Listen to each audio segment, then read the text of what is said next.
Adriano Salvatierra nunca parou para ninguém. Não era maldade, era hábito. Era o jeito que a vida tinha moldado aquele homem ao longo de 42 anos. Sempre em frente, sempre acelerando, sempre com os olhos fixos no que estava à frente e nunca no que ficava para trás. Ele havia construído um dos maiores grupos de transporte de cargas do interior de Minas Gerais com as próprias mãos. Ou quase, porque todo mundo que conhecia a história sabia que o dinheiro do pai tinha ajudado no começo. Mas Adriano preferia não falar sobre isso. Preferia falar dos anos que levantou às 4 da manhã, dos contratos que assinou depois de noites sem dormir, das decisões difíceis que tomou quando todo mundo duvidava. Era esse o homem que dirigia naquela noite, sozinho, como sempre. A reunião em Pyumri tinha terminado tarde, mais tarde do que o previsto, e o motorista particular tinha pedido dispensa por conta de um problema de família. Adriano não gostava de depender de ninguém para coisa nenhuma, então pegou as chaves da caminhonete e foi ele mesmo. A estrada de terra que cortava o sertão mineiro àquela hora era escura como breu. Os faróis cortavam a poeira e iluminavam o capim dos dois lados do caminho, e o único som era o do motor e do cascalho batendo na lataria.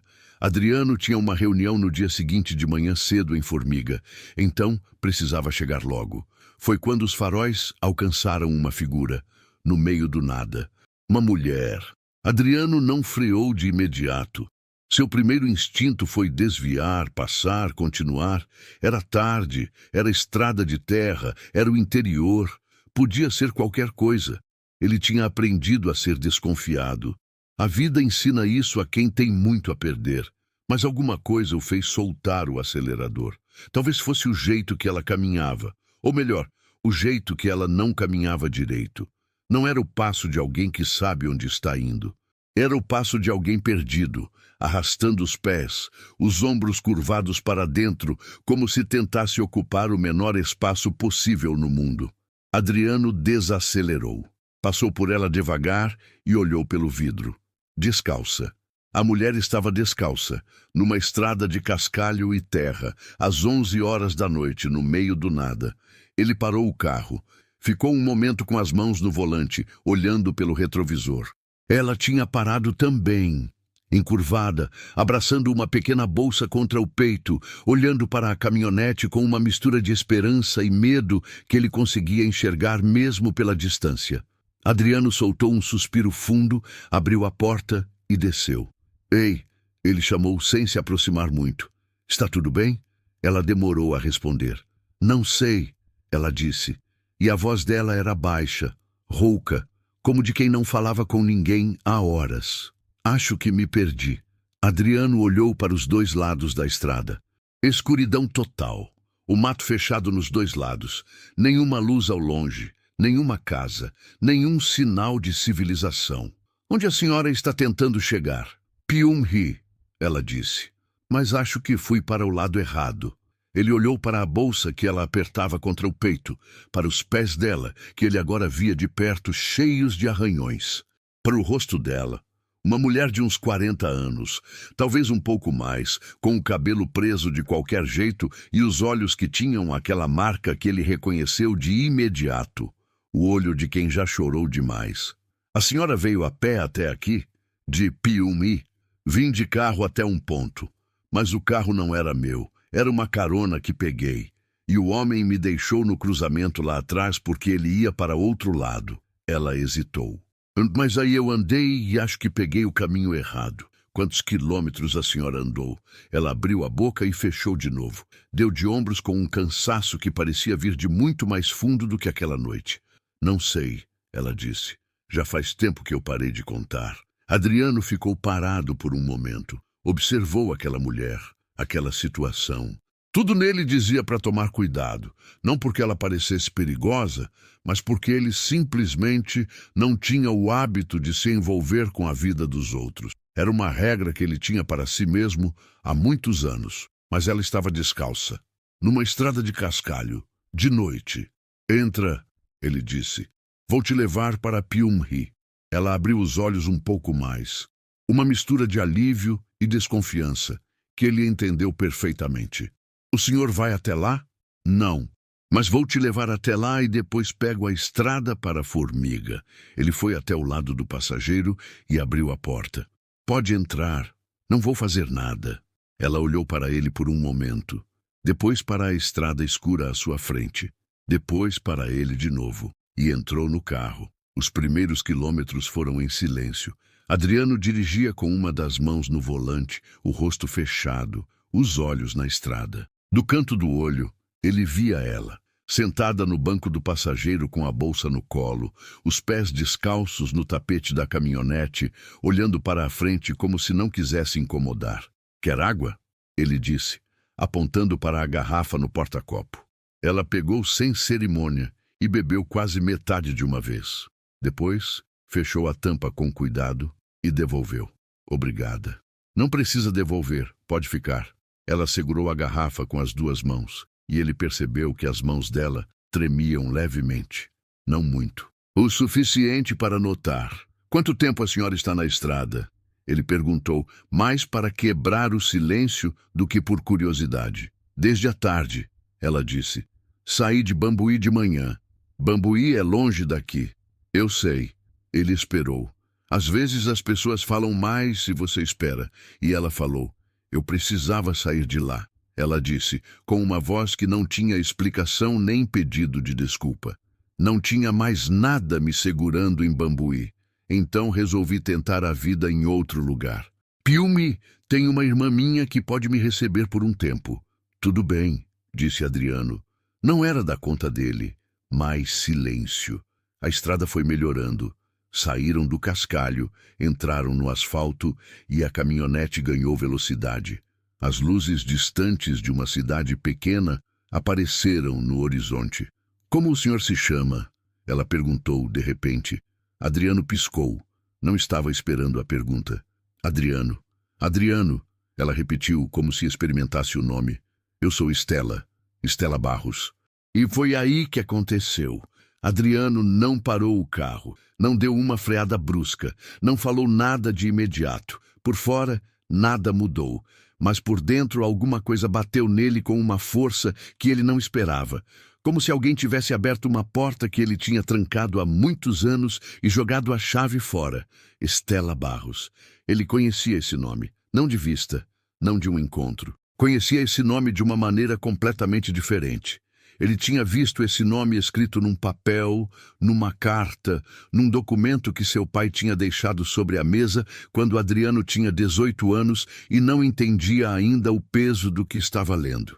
Estela Barros, esposa de Raimundo Barros. Raimundo Barros, que havia trabalhado como motorista de frota na empresa do pai de Adriano por 14 anos. Raimundo Barros, que havia morrido dentro de um dos galpões da empresa numa noite de quarta-feira, num acidente que nunca foi bem explicado. Raimundo Barros, cuja viúva havia tentado processar a família Salvatierra e cujo processo havia sumido, não da forma como processos comuns somem, mas da forma que só some quando alguém com dinheiro e advogados decide que ele precisa sumir. Adriano tinha 18 anos na época. 24 anos tinham se passado. E agora, a viúva de Raimundo Barros estava sentada no banco do passageiro do seu carro, segurando uma garrafa de água com as mãos trêmulas, sem saber com quem estava. Estela, ele repetiu, e a voz saiu mais baixa do que ele queria. É, ela disse sem perceber nada. Adriano olhou para a estrada, respirou fundo e continuou dirigindo. Ele precisava pensar. A cabeça dele estava trabalhando em duas velocidades ao mesmo tempo. Uma parte racional, fria, calculista, a mesma parte que tocava a empresa, que fechava contratos, que tomava decisões difíceis, e uma parte que ele raramente usava, que estava fazendo uma coisa que ele não gostava, sentindo. Sentindo o quê, exatamente? Culpa? Não, ele não tinha feito nada. Tinha 18 anos na época. Estava na faculdade em Belo Horizonte quando tudo aconteceu. Seu pai tinha cuidado de tudo. Pelo menos era isso que sempre lhe disseram. O caso foi resolvido, Adriano. Foi um acidente. Família recebeu indenização. Acabou, mas ele nunca perguntou os detalhes, nunca quis saber. Era mais fácil acreditar que estava resolvido. O senhor está bem? A voz de Stella cortou o silêncio. Estou, ele disse, rápido demais. Ela olhou para ele por um segundo, com aqueles olhos cansados que viam mais do que deveriam. O senhor ficou quieto de repente. Estou pensando no trânsito de amanhã.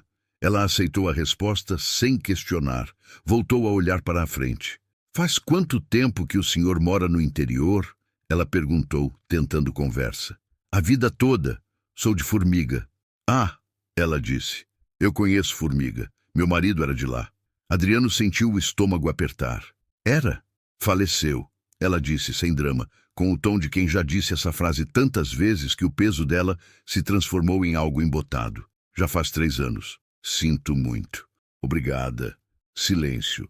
E então, como se estivesse falando mais para si mesma do que para ele. Às vezes eu acho que a morte dele foi a parte mais fácil de aguentar. O que veio depois foi o que quase acabou comigo. Adriano não disse nada, mas estava ouvindo cada palavra. Faltavam uns 20 quilômetros para Piumi quando ela começou a falar de verdade. Não foi uma decisão consciente da parte dela. Ele percebia isso. Era o tipo de coisa que acontece quando uma pessoa ficou em silêncio por tempo demais e, de repente, se encontra dentro de um carro, na escuridão da noite, com um desconhecido que não tem rosto conhecido, nenhuma conexão com o passado dela, nenhum julgamento nos olhos. Às vezes, é mais fácil falar para um estranho. Meu marido era motorista. Ela começou, e Adriano sentiu os dedos apertarem levemente o volante. Trabalhou na mesma empresa por mais de 10 anos. Era um homem honesto, trabalhador. Não era rico, longe disso, mas sustentava a família com dignidade. Que tipo de empresa? Adriano perguntou, e imediatamente se arrependeu de ter perguntado. Mas Stella não percebeu nada. Transporte, ela disse. Transporte de cargas. Era o que ele sabia fazer. Adorava estrada, adorava caminhão. Dizia que se sentiu livre a vida toda dentro de uma cabine. Adriano ficou olhando para o asfalto que os faróis iluminavam. E o que aconteceu? Ele morreu, ela disse, dentro do galpão da empresa. À noite. Dizem que foi acidente. Dizem? Ela virou o rosto para a janela. Nunca acreditei, ela disse. E a voz tinha uma firmeza diferente agora. Diferente do cansaço de antes. Era a firmeza de uma convicção que ela carregava há anos. Meu marido não era descuidado. Conhecia aquele galpão como a palma da mão. Sabia onde ficava cada coisa, cada engrenagem, cada risco. Não era o tipo de homem que deixava acontecer o tipo de acidente que dizem que aconteceu. O que disseram que aconteceu? Que ele escorregou e caiu de uma plataforma de carregamento, que bateu a cabeça. Ela parou. Mas o laudo do médico que a empresa contratou era diferente do laudo do médico que eu paguei para examinar o corpo antes do enterro. Diferente em detalhes que importam. Adriano não conseguia falar. Ela continuou. Tentei ir atrás. Contratei um advogado. Mas o advogado recebeu uma ligação e de repente não queria mais o caso. Tentei outro. Mesma coisa. Fui a um delegado aqui da região, mostrei o que eu tinha e ele disse que ia investigar. Ela deixou escapar um som que não era bem um riso, era amargo demais para isso. Nunca mais recebi nenhuma notícia. A senhora chegou a receber alguma indenização? Recebi, ela disse. Um valor que achei estranho na época. Não era muito, mas era mais do que eu esperava de uma família que mal falava comigo durante todo o processo. Assinei um papel dizendo que não ia mais entrar com nenhuma ação. Precisava do dinheiro para pagar as contas. Tinha 2 filhos pequenos. Adriano fechou os olhos por um segundo e abriu de novo porque estava dirigindo. O nome da empresa, ele disse, e a voz saiu rouca. A senhora se lembra? Ela pensou por um momento. Salvatierra, ela disse. Transportes Salvatierra. Era o nome. O silêncio que caiu depois disso pesou toneladas. Stella estava olhando para a janela. Adriano estava olhando para a estrada. e o nome da empresa pairava no ar entre os dois como uma coisa viva. Ela não sabia. Adriano tinha certeza disso. Não havia nenhum sinal de reconhecimento no jeito que ela disse o nome. Era o mesmo tom cansado, o mesmo olhar distante, a mesma mulher que estava apenas contando sua história para um desconhecido numa estrada à noite. Ela não sabia que estava sentada ao lado de um salvatierra. E Adriano precisava decidir, ali, naqueles próximos minutos, antes de chegarem em Pyongyang, o que ia fazer com isso. A opção mais simples, deixar ela na cidade, não dizer nada, continuar para a Formiga, dormir, acordar e tratar isso como um encontro que não significou nada. Era o que o homem que ele tinha sido até aquela noite teria feito sem hesitar. Mas aquela mulher tinha caminhado descalça por horas, numa estrada de cascalho porque não tinha mais nada em Bambuí. Aquela mulher tinha 2 filhos que ela sustentava com o que sobrou de uma indenização suspeita. Aquela mulher tinha um marido que provavelmente não morreu de acidente, e o nome da empresa, que provavelmente sabia o que tinha acontecido, era o mesmo nome que estava na lataria das caminhonetes que abasteciam a frota do grupo que Adriano comandava. As luzes de Pyongyang apareceram no horizonte. Adriano tomou uma decisão. Não era a decisão mais fácil, mas era a única que ele conseguia tomar sem se odiar no dia seguinte. Stella, ele disse. Sim, você tem um lugar certo para ficar na casa da sua irmã? Ela hesitou. Ela disse que eu poderia ficar, mas não avise que vinha hoje. Estava tentando ligar o dia todo, mas a bateria do celular morreu. Você tem certeza que ela vai estar em casa? Não tenho, ela admitiu, com uma honestidade que machucou um pouco. Então vou te deixar num hotel esta noite, ele disse. Com água diária, amanhã cedo você liga para sua irmã e resolve a situação com calma. Ela virou para ele com uma expressão que ele não esperava. Não era gratidão, era desconfiança. Por quê? Ela perguntou diretamente. Ele gostou disso. Porque é tarde. Você está sem sapatos e sem bateria no celular, e eu não vou te deixar na calçada de uma cidade estranha no meio da noite. Ela ficou olhando para ele por um longo momento. O senhor não me conhece. Não conheço. Então por que faria isso?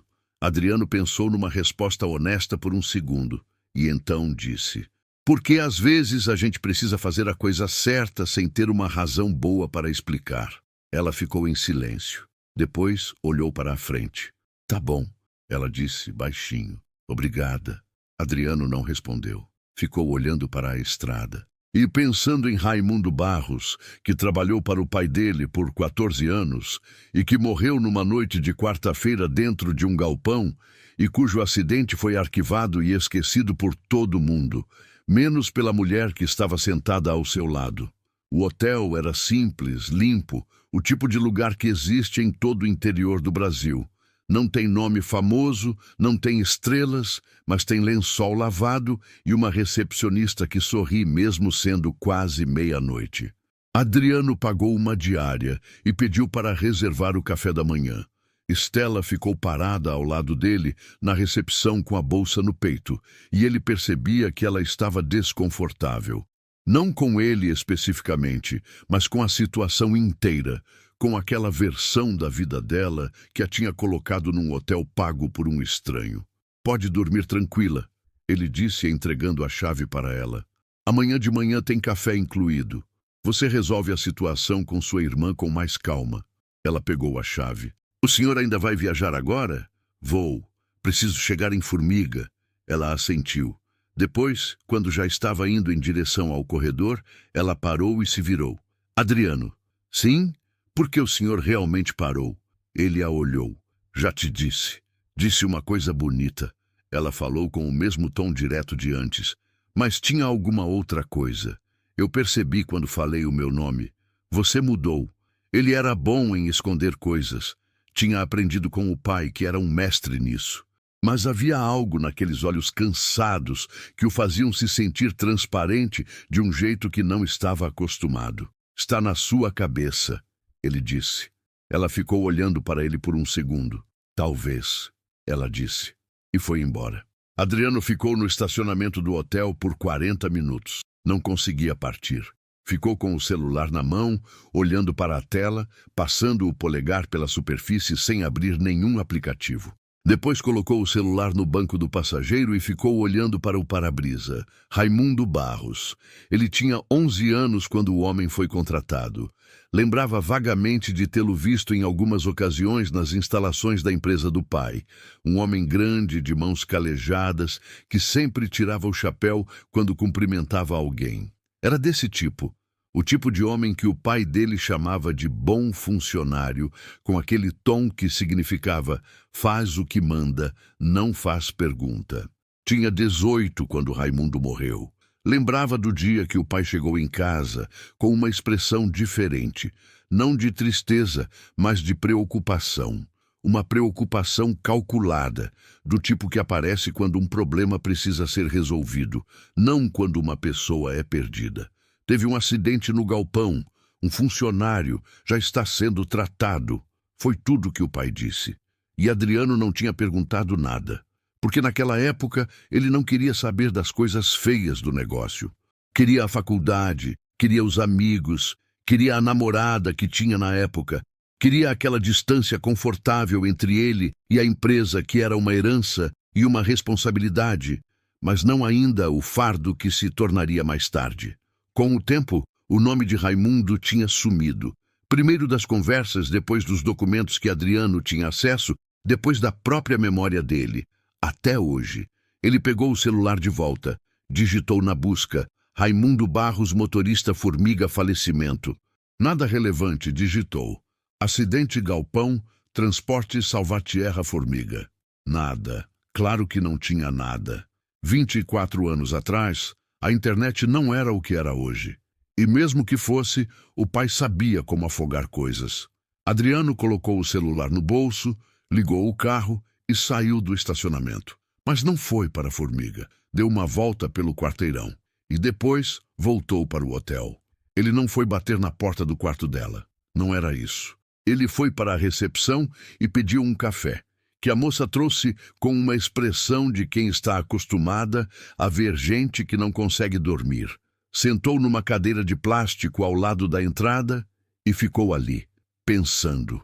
Precisava entender o que estava sentindo antes de tomar qualquer decisão, porque decisões tomadas na emoção eram o tipo de coisa que destruíam negócios, relacionamentos e vidas, e ele sabia disso melhor do que ninguém. O que ele sabia de fato? Raimundo Barros havia trabalhado para o pai dele. Havia morrido dentro da empresa. O processo da viúva havia sumido. Uma indenização havia sido paga. Um papel havia sido assinado. O que ele não sabia, o que realmente tinha acontecido naquela noite de quarta-feira. O pai ainda era vivo, 72 anos, morando numa chácara nos arredores de Formiga, com a saúde fragilizada depois de um derrame que havia tido 2 anos atrás. Não tocava mais na empresa, mas ainda tinha opiniões sobre tudo. E nunca, em nenhuma conversa, nenhum jantar, nenhuma tarde de domingo, havia mencionado Raimundo Barros de novo, como se o homem nunca tivesse existido. Adriano bebeu o café sem provar o sabor. Lá fora, o interior estava quieto como só o interior sabe ser. Aquele silêncio que a cidade grande nunca tem, que é ao mesmo tempo paz e peso. Ele precisava falar com o pai, mas primeiro precisava saber mais. Na manhã seguinte, ele estava na recepção quando Estela desceu. Ela parou quando o viu. "O senhor ainda está aqui?" "Fiquei." Ele gesticulou para a cadeira ao lado. "Senta. Café está pronto." Ela olhou para ele por um longo momento. Depois foi sentar. A recepcionista trouxe pão, manteiga, café com leite, um pedaço de queijo e uma fruta. Estela pegou a xícara com as 2 mãos e ficou segurando o calor antes de beber. "Você ligou para sua irmã?" Ele perguntou. "Liguei de manhã cedo." "Ela fica feliz. Posso ir quando quiser." "Bom." Silêncio. Ela partiu um pedaço de pão. "Por que o senhor ficou?" Ela perguntou, sem levantar os olhos. Adriano colocou a xícara de café na mesa. "Porque preciso te dizer uma coisa," ele disse. "E quero que você ouça com calma antes de responder." Ela levantou os olhos então, e ele viu lá dentro aquela firmeza de novo. Aquela mulher tinha passado por muito, mas não estava quebrada. Estava dobrada, talvez, mas não quebrada. Pode falar, ela disse. Meu sobrenome é Salvatierra. O silêncio que caiu foi diferente de todos os outros da noite anterior. Estela não fez nada por alguns segundos. Não se levantou, não falou, não mudou a expressão.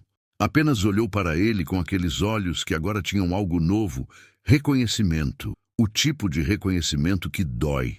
Você é da família, ela disse. Não era uma pergunta. Sou filho de Geraldo Salvatierra. Ele fez uma pausa. O dono da empresa quando Raimundo morreu. Ela colocou o pedaço de pão no prato, devagar, com cuidado, como se fosse importante não fazer nenhum movimento brusco agora. E você ficou? Ela disse. Fiquei. Para quê? A voz não tinha raiva ainda. Tinha cautela. Para me calar de novo. Sua família já foi muito boa nisso. Não, ele disse. Para ouvir. Para ouvir o quê? Você sabe o que aconteceu? Não sei, ele disse. E havia algo na forma que ele disse que fez ela olhar para ele de forma diferente. Sério, eu não sei. Tem um pedaço de uma história que meu pai me contou e uma versão que nunca questionei porque era mais fácil não questionar. Mas ontem à noite você me contou a sua versão e... Ele parou. E as duas versões não batem. Ela ficou olhando para ele. Por que devo acreditar que você não sabe? Não tem razão nenhuma para acreditar, ele disse. Não estou pedindo que acredite em mim. Estou pedindo que me deixe ouvir. Ela virou o rosto para a janela. Do lado de fora, Piume estava acordando. O barulho dos primeiros caminhões, o cheiro de pão de uma padaria próxima, a luz do sol do sertão que era diferente de qualquer outro sol, amarela e direta como uma acusação. Raimundo era bom demais para aquele serviço, ela disse de repente, ainda olhando para a janela. Isso era o problema. Não era lerdo, não era descuidado, não era ignorante. Sabia de tudo o que acontecia naquele galpão. Sabia de coisas que talvez não devesse saber. O que tipo de coisas? Ela virou para ele. Essa é a pergunta que me fizeram para sumir por 24 anos, ela disse. E agora você está me perguntando como se fosse simples. Não é simples. Eu sei que não é. Não, não é. Ela se levantou. Preciso pensar. Tudo bem. Não vou a lugar nenhum agora, ela disse. Mais para si mesma do que para ele. Minha irmã só pode me buscar à tarde. Mas preciso de um tempo para pensar no que você me disse e no que eu vou fazer com isso. Entendo. Ela pegou a bolsa e foi em direção ao corredor. Parou antes de virar. Adriano Salvatierra, ela disse, o nome pesado na boca. Se você estiver aqui quando eu descer de novo, eu conto. Tudo o que eu sei. Uma pausa. Mas se você for embora, não me procure nunca mais. Porque aí eu vou saber que você é igual ao seu pai. E subiu. Adriano ficou sentado. A recepcionista fingia não estar ouvindo e estava ouvindo tudo. Ele deixou dinheiro na mesinha para cobrir o café, saiu, ficou no estacionamento por um tempo, ligou para o escritório e avisou que a reunião de Formiga precisava ser reagendada. Depois foi para o quarto que pediu para a recepcionista reservar para ele e ficou esperando. Eram quase 2 da tarde. Quando ela bateu na porta do quarto dele. Adriano abriu. Ela tinha lavado o rosto, arrumado o cabelo como podia e tinha um olhar que era diferente da noite anterior. Não mais perdido, não mais cansado. Era um olhar de resolução, de alguém que tomou uma decisão e estava pronto para viver com as consequências. Posso entrar? Pode. Ela entrou, ficou em pé no meio do quarto, não se sentou. Vou te contar. Ela disse, mas quero que saiba que não estou fazendo isso por você. Estou fazendo porque carrego isso há anos e estou cansada de carregar sozinha. Tudo bem, ele disse. E ela começou. Raimundo Barros havia descoberto 3 meses antes de morrer que uma parte da frota da Transporte Salvatierra estava sendo usada para carregar mercadoria que não estava registrada nos manifestos de carga. Não era qualquer mercadoria.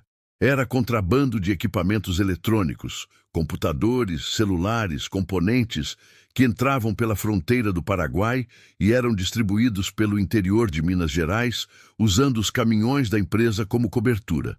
A operação tinha pelo menos 4 anos, segundo o que Raimundo levantou, e envolvia um gerente de frota chamado Newton, que era de confiança do pai de Adriano. Raimundo não tinha ido à polícia de imediato, era um homem cauteloso. Primeiro ele tentou falar com o próprio patrão. Ele marcou uma reunião com Geraldo Salvatierra, disse Estela, sentada na cama agora, as mãos no colo, a voz firme. Eu sei disso porque ele me contou.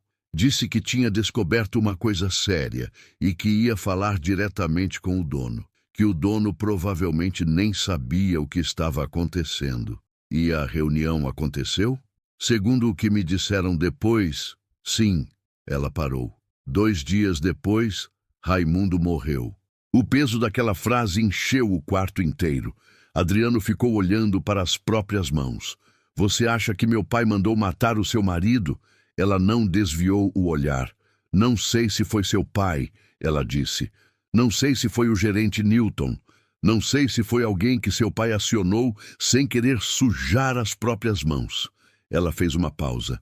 Mas sei que meu marido foi falar com Geraldo Salvatierra e 2 dias depois estava morto.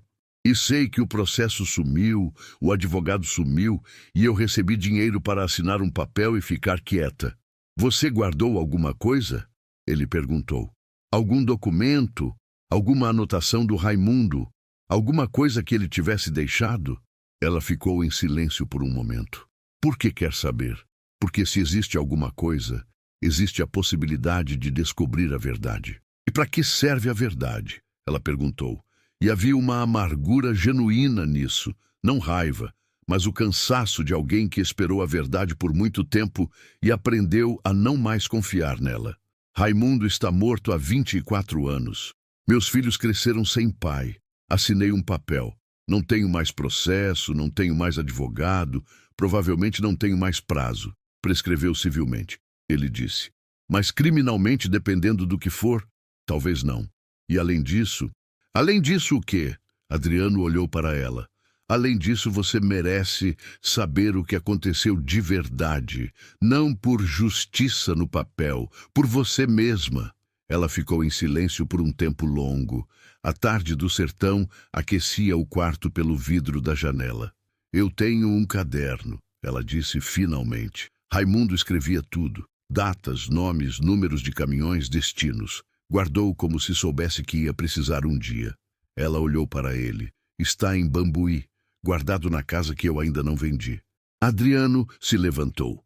Posso ir buscar esse caderno com você? Estela ficou olhando para ele por um longo momento. Você entende o que está fazendo? Ela perguntou. Se esse caderno tem o que eu acho que tem, vai apontar para a empresa do seu pai, para o seu legado, para tudo que você construiu em cima disso. Entendo. E mesmo assim, ela ficou mais um tempo em silêncio. Depois assentiu. Amanhã de manhã, ela disse. Vou avisar minha irmã que preciso de mais um dia. Bambuí ficava a pouco mais de 1 hora de Piumhi. Saíram cedo, com o céu ainda cor de chumbo no horizonte, e o silêncio dentro da caminhonete era diferente agora. Não era mais o silêncio de 2 estranhos, mas o silêncio de 2 pessoas que sabem de uma coisa pesada e ainda não encontraram as palavras certas para ela. Estela deu as direções sem consultar celular. Conhecia o caminho de memória. Adriano dirigia e observava. A terra roxa dos lados da estrada, o gado distante nos pastos, as casas simples com varanda, as árvores do cerrado que eram retorcidas e teimosas, como tudo que sobrevive no interior. Você tem filhos? Ela perguntou em algum ponto da viagem. Não, ele disse. Fui casado por 6 anos. Não deu certo.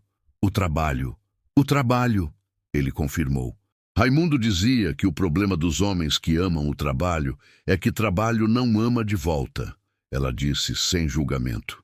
Adriano ficou com isso. Ele era sábio, parece. Era. A voz dela ficou mais suave de um jeito que doía de ver. Era o tipo de homem que fica cada vez mais raro. Simples, mas não pequeno.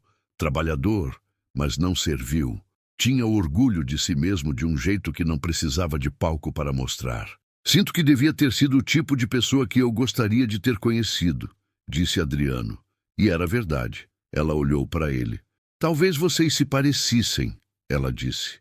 Ele também não sabia parar. A casa de Estela em Bambuí era uma casa de alvenaria pintada de amarelo pálido, com uma cerca de madeira ao redor de um jardim que havia sido bonito e agora estava descuidado. Uma vizinha que tinha a chave das plantas ficou feliz de ver Estela e curiosa ao ver Adriano. E a dinâmica toda pareceu a Adriano, aquela dinâmica típica do interior, onde nada passa despercebido. É amigo meu? Disse Estela para a vizinha, com uma naturalidade que fechou o assunto. Dentro da casa havia aquele cheiro de casa que ficou fechada. Não ruim, mas parado, como se o tempo tivesse sido represado ali. Estela foi direto para o quarto do fundo. Adriano ficou na sala e olhou ao redor. Havia uma foto na parede, uma foto antiga, cores um pouco desbotadas, de um homem e uma mulher mais jovens, sorrindo numa varanda. Ele reconheceu Estela de imediato, mais jovem, mas os olhos eram os mesmos. E o homem ao lado dela era alto, largo de ombros, com um sorriso de quem está completamente à vontade no próprio mundo. Raimundo Barros. Adriano ficou olhando para aquela foto por um tempo. Era estranho olhar para a face de um homem que havia, de alguma forma, estado conectado à sua família por décadas. Pela morte, pelo silêncio, pelo esquecimento que a família Salvatierra havia construído ao redor daquele nome. Estela voltou com um caderno de capa preta. Não era grande, o tipo comum de papelaria que custa barato, mas estava pesado com anotações. As páginas cheias de uma letra miúda e regular que Adriano reconheceu como a letra de quem foi ensinado a caprichar, mas não teve muito tempo de praticar. Ela colocou na mesa da sala. Não mostrei isso para ninguém, ela disse. Nem para meus filhos. Por que não? Porque não queria colocá-los em perigo. Ela olhou para o caderno. E porque guardei como prova para um dia em que talvez tivesse força para usar, mas nunca tive. Posso ver? Ela hesitou por um momento, depois empurrou o caderno em direção a ele. Adriano abriu. Raimundo Barros escrevia como um homem que sabia que estava construindo um caso. As anotações tinham datas, horários, placas de caminhões, nomes de motoristas, nomes de destinos. Havia uma ordem metódica nisso. Não era o desabafo de alguém assustado, era a documentação cuidadosa de alguém que entendia que a palavra dele sozinha não valeria nada e que por isso precisava de números. As primeiras páginas eram de observações gerais. Ele havia notado que certos caminhões saíam à noite, fora do horário normal de expedição, e voltavam antes do amanhecer. Havia anotado as datas. 8 ocorrências em 2 meses. Na segunda parte do caderno havia nomes. Nilton Ferreira, gerente de frota. Era o nome que aparecia mais. Era ele quem liberava os caminhões fora do horário. Era ele quem assinava os registros de saída com uma numeração diferente dos registros oficiais. Havia outros nomes. Motoristas que participavam das saídas noturnas. 2 deles tinham marcações especiais. Raimundo havia escrito ao lado dos nomes desses 2 homens a palavra sabe, e Adriano entendeu que significava que eles sabiam da carga que transportavam. Na terceira parte, e foi aqui que Adriano sentiu a respiração prender, havia uma nota separada, escrita com uma caneta diferente, mais recente. Conversei com o patrão. Dia 14. Ele ouviu. Ficou quieto. Disse que ia verificar. Não sei se acreditei no olho dele. Vou esperar mais 3 dias. Se não der sinal, vou à delegacia diretamente. Adriano leu aquela passagem 3 vezes. O dia 14. Ele precisaria verificar a data exata, mas se o Raimundo morreu no dia 16 de setembro, data que ele lembrava vagamente de ter visto em algum documento, anos atrás, então essa nota foi escrita 2 dias antes da morte. 2 dias depois de falar com o pai. Adriano fechou o caderno devagar. Estela estava na cadeira do outro lado da mesa, olhando para ele. Você viu? Ela disse. Vi. E? Ele ficou em silêncio por um momento. E meu pai ouviu o seu marido falar sobre o contrabando. Ele disse, pesando cada palavra. E 2 dias depois, Raimundo estava morto. Sim, isso não prova que meu pai mandou matar ninguém, ele disse. Não como uma defesa, mas como um fato que precisava ser dito. Pode ser que ele tenha falado com Newton, que Newton tenha agido por conta própria, que tenha sido uma coisa que saiu do controle de todo mundo. Pode ser, ela disse, mas alguém mandou o processo sumir. Alguém mandou os advogados pararem. Alguém me pagou para ficar quieta.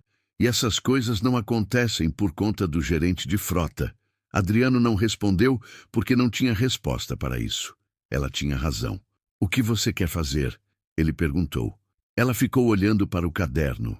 Quero saber o que aconteceu de verdade, ela disse. Não para processo, não para dinheiro, só para saber. Para poder olhar para os meus filhos e dizer que fiz tudo o que podia para honrar o pai deles. Isso significa ter uma conversa que vai ser muito difícil. Eu sei. Você entende o que está pedindo? Estou falando de confrontar meu pai, um homem doente, de 72 anos.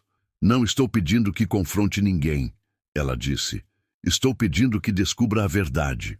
Como você faz isso é problema seu. Saíram de Bambuí com o caderno. Estela o guardou na bolsa. Não ia deixar em lugar nenhum de onde não pudesse controlá-lo. Adriano dirigia em silêncio, o cérebro funcionando em velocidade máxima. Precisava pensar nos próximos passos com cuidado. O pai estava em formiga, estava doente, mas lúcido. O derrame tinha afetado a mobilidade, não a mente. Era um homem que ainda reconhecia cada detalhe de tudo que havia construído. Adriano tinha 4 irmãos. 2 deles trabalhavam na empresa. Os outros 2 estavam fora do negócio, mas dentro da família. E qualquer coisa que abalasse a reputação do pai, abalava todos eles. Havia também a questão legal. Dependendo do que o caderno de Raimundo pudesse provar, havia implicações para a empresa, para o pai, para o legado inteiro. Mas por baixo de tudo isso, havia uma coisa mais simples. Um homem tinha ido falar com seu pai porque havia descoberto algo errado. E 2 dias depois, estava morto. E a viúva desse homem tinha caminhado descalça numa estrada de cascalho porque não tinha mais nada. Adriano não conseguia fazer como se não soubesse disso. Vou falar com meu pai, ele disse de repente. Estela olhou para ele. Você tem certeza? Não, mas vou assim mesmo. Ela ficou em silêncio por um tempo. Quero estar lá, ela disse. Não acho que seja uma boa ideia. Não importa se é boa ideia. Quero estar lá. Adriano olhou para ela de canto de olho. Aquela mulher não era o que ele esperava quando parou na estrada aquela noite. Esperava fragilidade. E havia fragilidade, sim. Havia cansaço e dor, e todos os resíduos de uma vida que não foi fácil.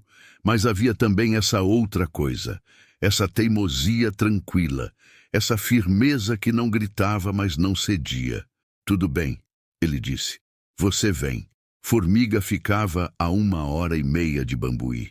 Chegaram no fim da tarde, quando o sol do interior começava a perder força e as sombras das árvores do cerrado se alongavam pelo chão vermelho. A chácara do pai ficava a 8 quilômetros do centro da cidade. Uma propriedade de tamanho médio, com uma casa grande, bem cuidada, cercada de mangueiras velhas que Adriano conhecia desde criança. O pai havia se mudado para lá depois que aposentou da empresa, 6 anos atrás. Adriano ligou para o porteiro antes de entrar. Não ligou para o pai.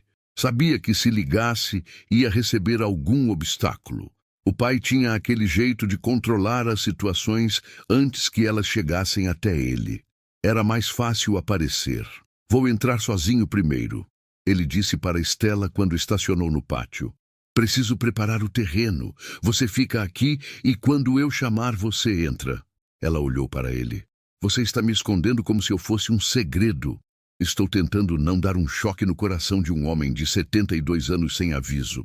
Ele fez uma pausa. Deixa eu fazer isso do meu jeito. Ela assentiu, relutante. Geraldo Salvatierra estava na varanda quando Adriano chegou. Era um homem que havia sido imponente, alto, largo, com aquela presença que preenchia qualquer cômodo. O derrame havia mudado isso.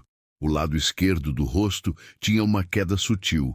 A mão esquerda descansava no braço da cadeira com um ângulo que denunciava a mobilidade reduzida.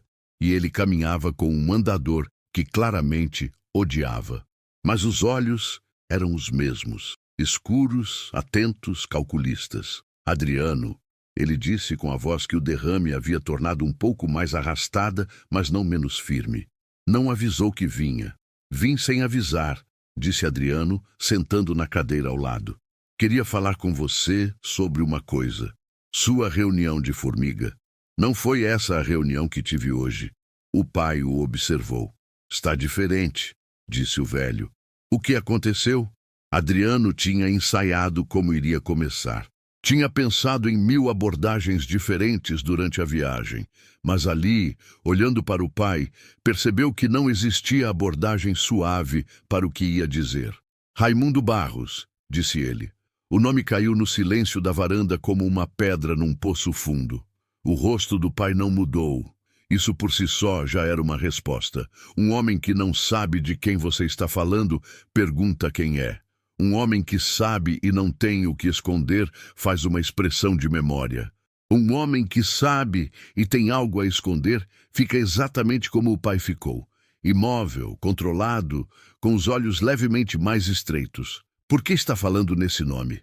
Disse o pai finalmente. Porque encontrei a viúva dele. Uma pausa. Onde? Numa estrada. Ela estava perdida. Parei para ajudar. Adriano olhou para o pai. Ela não sabia quem eu era quando entrou no carro. Me contou a história dela. A história do marido. O pai ficou em silêncio. Meu pai, disse Adriano, e a voz saiu mais baixa. Eu preciso que você me diga o que aconteceu de verdade. Aconteceu um acidente, disse o pai. Não foi acidente, Adriano. Não foi acidente, pai. Ele se inclinou levemente para frente. Raimundo foi falar com você 2 dias antes de morrer. Ele havia descoberto o esquema do Newton, você sabia. E 2 dias depois, ele estava morto. O velho ficou olhando para o filho, por um longo tempo. E então, finalmente, desviou o olhar para o jardim. Você não sabe o que está falando, disse ele. Sei, e tenho um caderno que comprova. O pai virou de volta para ele com uma rapidez que contradisse a fragilidade. Que caderno? Raimundo anotava tudo. Datas, placas, nomes. A reunião com você, pai. Está lá. O silêncio que seguiu foi diferente de todos os silêncios anteriores.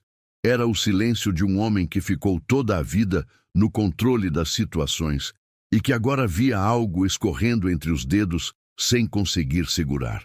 Onde está esse caderno? Perguntou o pai.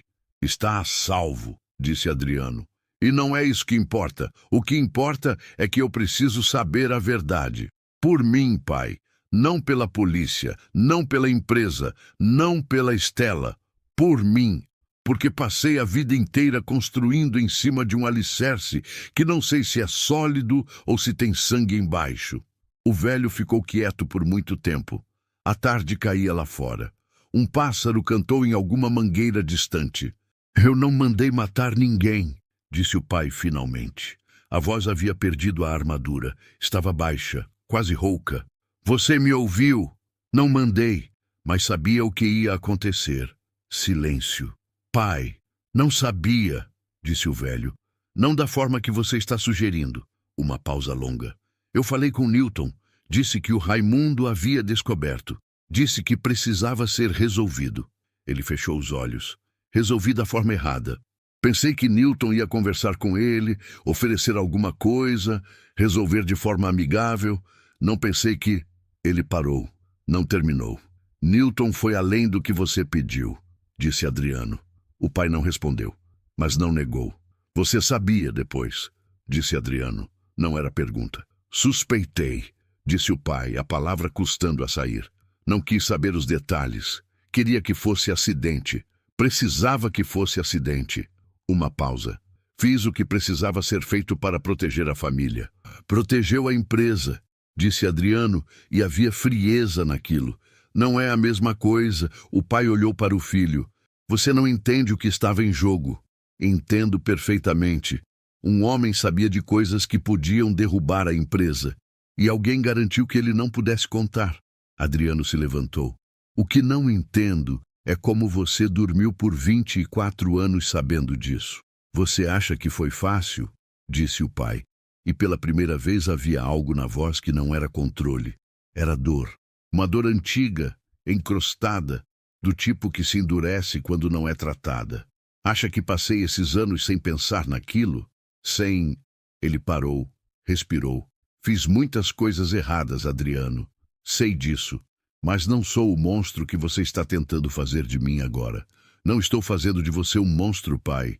Estou olhando para você de verdade pela primeira vez. Silêncio. Há uma mulher no carro lá fora, disse Adriano depois de um tempo. A viúva de Raimundo.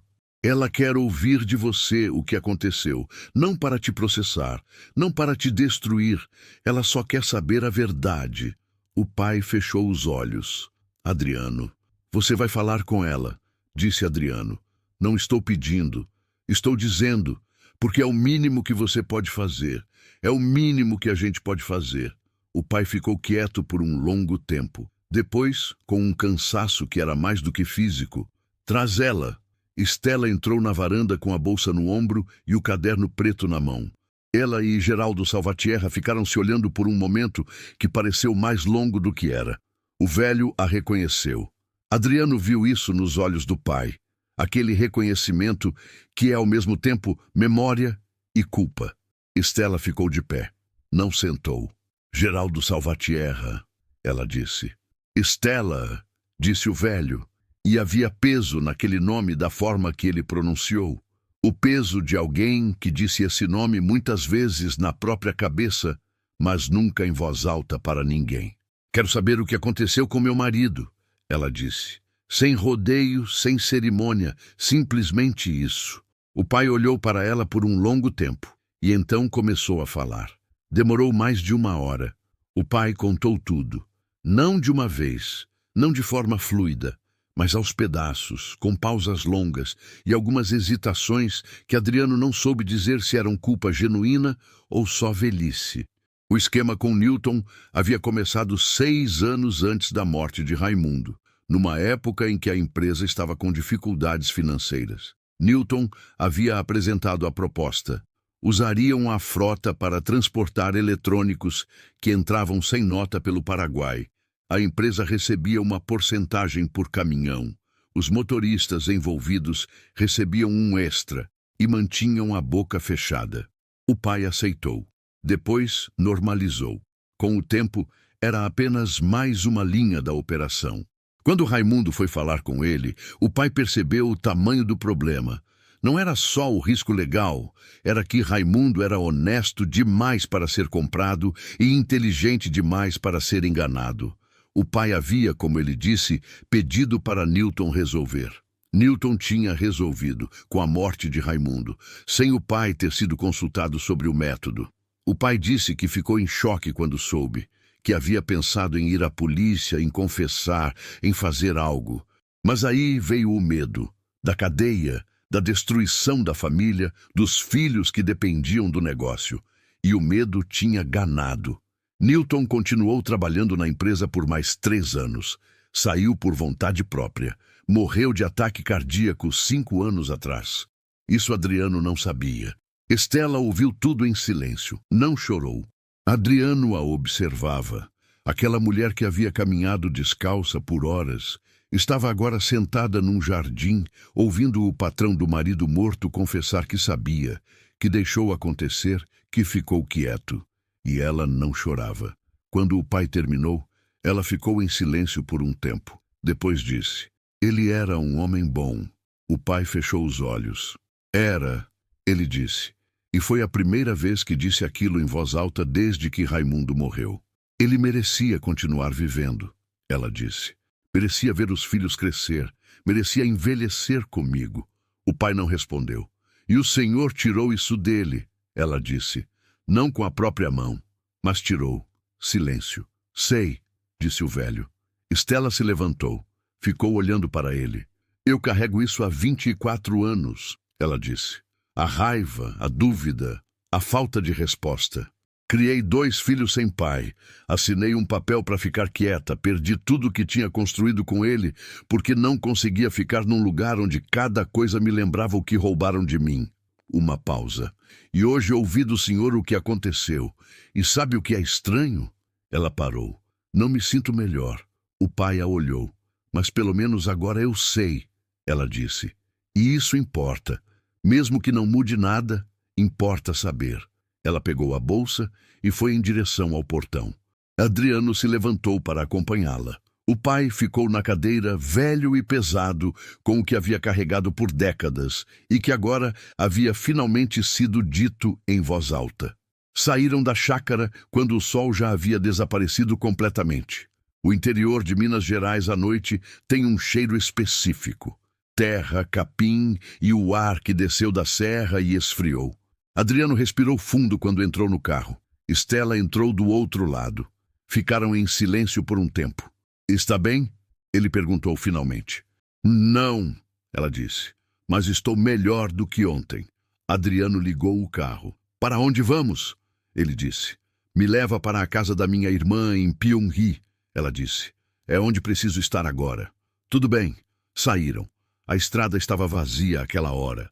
E os faróis cortavam a escuridão do sertão com aquela luz que parecia pequena demais para a imensidão ao redor.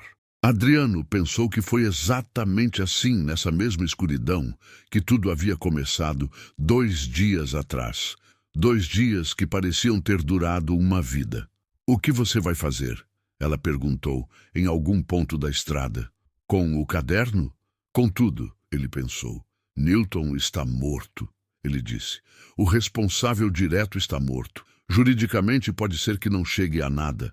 Vou consultar um advogado, um de fora, alguém que não tem relação com a família. Vou ser honesto sobre o que existe e o que não existe. E seu pai?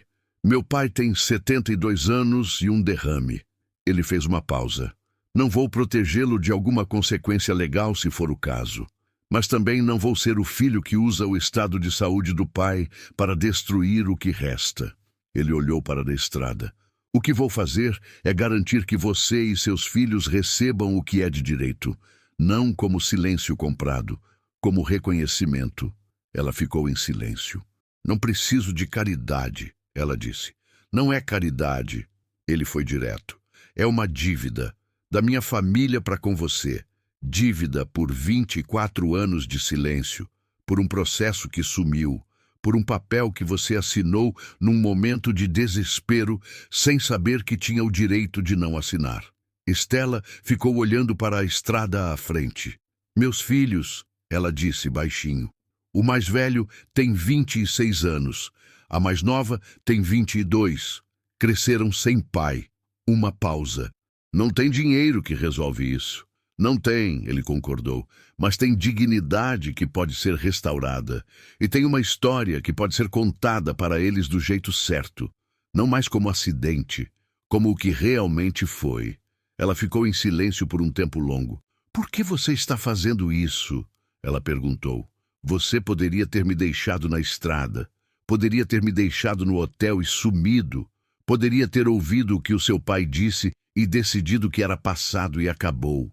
Podia, disse ele. Então por que não fez? Ele demorou para responder. Porque parece que passei a vida inteira acelerando, ele disse finalmente. Sempre em frente, sempre sem olhar para o que ficou para trás. E um dia você para numa estrada e tem uma mulher descalça no meio do nada e alguma coisa em você diz que se passar dessa vez, você nunca mais vai conseguir olhar para si mesmo com clareza. Uma pausa. Não é heroísmo. É só que tem um ponto em que você não consegue mais viver com o peso do que não fez. Estela ficou em silêncio. Depois, muito baixinho, Raimundo dizia uma coisa. Dizia que a consciência é o único jacaré que não tem dono, que não adianta tentar domar porque ela sempre volta. Adriano ficou com aquilo. Ele era sábio mesmo, disse ele. Era. Chegaram em Pyongyang perto das 10 da noite. A irmã de Estela era uma mulher menor, com um rosto parecido, mas mais suave, que os esperava na porta com uma expressão que misturava preocupação e alívio. Abraçou Estela por um tempo longo, sem perguntar nada. O tipo de abraço de quem sabe que as perguntas podem esperar. Adriano ficou do lado de fora. Quando Estela se soltou do abraço, ela veio até ele. "Obrigada", ela disse. "Não tem que agradecer." "Tem." Ela estendeu a mão. "Sei que a gente vem de lados que não eram para se cruzar. E sei que o que seu pai fez não some porque você me ajudou. Mas eu reconheço quando alguém tenta fazer a coisa certa." Ele apertou a mão dela. "Vou entrar em contato", disse ele. "Assim que falar com o advogado, te ligo. Você tem número de telefone agora? Minha irmã me dá um chip amanhã de manhã." "Tudo bem." Ela ia se virar quando ele falou. "Estela." Ela parou.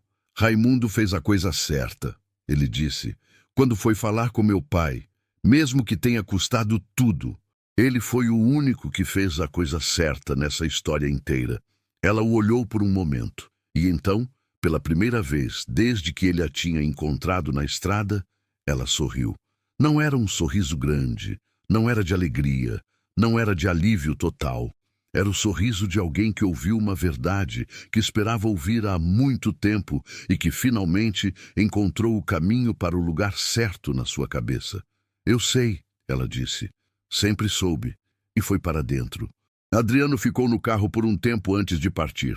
Olhou para a fachada da casa da irmã de Estela. A luz acesa na janela, as sombras se movendo do lado de dentro. A vida recomeçando de algum jeito imperfeito e incompleto, como toda vida recomeça. Pensou no pai. Pensou em Raimundo. Pensou nas 24 anos de silêncio que haviam moldado a empresa, a família, ele mesmo. Um silêncio que era conforto e cumplicidade ao mesmo tempo. O silêncio de quem não pergunta porque não quer ouvir a resposta. Não sabia o que ia acontecer daqui para frente. Sabia que o advogado ia dizer que o caso era complicado. Sabia que os irmãos iam resistir. Sabia que o pai ia tentar encontrar uma forma de conter o dano. Sabia que não havia desfecho limpo, não havia forma de reparar em totalidade uma perda como a de Raimundo Barros. Mas havia o que era possível fazer, e ele ia fazer. Ligou o carro. Saiu de Piumhi em direção à Formiga, pela mesma estrada que havia percorrido 2 dias atrás, em sentido contrário, quando era um homem diferente, ou talvez o mesmo homem que ainda não tinha olhado para si mesmo com honestidade suficiente. A estrada de terra, agora familiar, se desenrolava à frente. O cerrado ao redor, o silêncio imenso do interior, e Adriano Salvatierra, que nunca parava para ninguém, seguia em frente, só que desta vez carregando o peso de tudo que havia parado para ver. Nos meses seguintes, Adriano contratou um advogado independente de Belo Horizonte para revisar o caso de Raimundo Barros. O processo original havia de fato sido arquivado com irregularidades. Mesmo com Newton morto e o prazo prescricional civil esgotado, o advogado identificou a possibilidade de uma ação de reconhecimento de responsabilidade. Geraldo Salvatierra, confrontado com os documentos e com a orientação do filho, concordou em participar de um processo de reparação extrajudicial. Estela Barros recebeu um valor que não apagou 24 anos de dor, mas que lhe permitiu recomeçar com dignidade. Comprou uma casa em Piumhi, perto da irmã. Voltou a trabalhar como costureira, que era o ofício que tinha antes de casar. Os filhos de Raimundo, finalmente, souberam de verdade o que havia acontecido com o pai. Adriano Salvatierra reestruturou a diretoria da empresa. A divisão que havia operado o esquema com Newton foi auditada e encerrada. Não foi um processo silencioso. Ele e Estela se falavam esporadicamente, não como amigos, não como inimigos, mas como duas pessoas que compartilharam algo que não tem nome fácil. Uma verdade que custou caro para ser dita e que nenhum dos dois podia mais fingir desconhecer. Numa tarde de sábado, meses depois, Adriano foi visitar o túmulo de Raimundo Barros no cemitério municipal de Formiga. Ficou lá por um tempo. Não disse nada. Não havia nada a dizer que não fosse pequeno demais, mas ficou. E às vezes ficar é o único gesto que resta, e o mais honesto de todos. Fim. Se você chegou até aqui, obrigado de verdade por ficar com a gente durante toda essa história. Essas narrativas são feitas com muito cuidado, pensando em cada detalhe para que você se sinta presente em cada momento, em cada decisão, em cada silêncio. Se essa história te tocou de alguma forma, se você sentiu o peso de cada escolha, a dor de Stella, a transformação de Adriano, deixa o seu like aqui. Isso nos diz que valeu a pena e nos dá forças para continuar criando. Se inscreva no canal para não perder nenhuma história.